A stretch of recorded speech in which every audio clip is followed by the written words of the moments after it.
Hello, let's talk about reducing and non-reducing sugars. The last class was about the classification of carbohydrates. So we have completed almost all kind of classifications except this part, in which we are going to classify the carbohydrates into reducing and non-reducing ones. So what are reducing and non-reducing carbohydrates? As you know, the carbohydrates are polyhydroxyaldehydes or ketone. A number of OH group is present in the structure along with either a carbonyl group, either a aldehyde group or a keto group.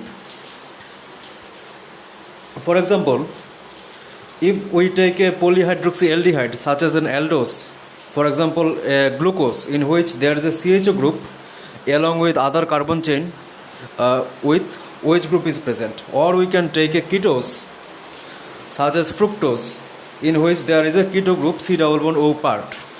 Now if both of these compounds, both these two types of compounds are treated with ammoniacal silver nitrate solution, which is the tolerance reagent,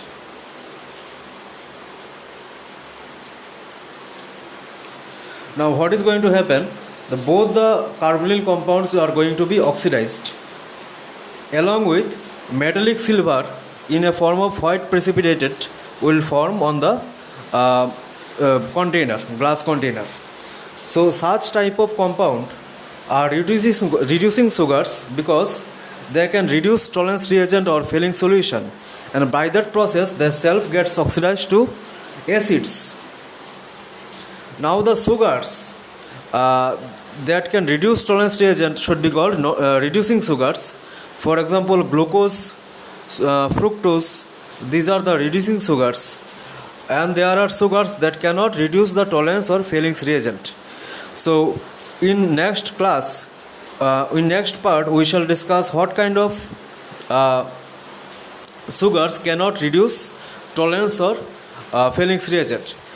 Before that, we have to understand the acetals and hemiacetal structures of carbohydrates. So this is going to be our next part, in which we are going to see how aldehyde or ketones interact with hydroxyl group to produce a hemiacetal or acetal group in a molecular structure.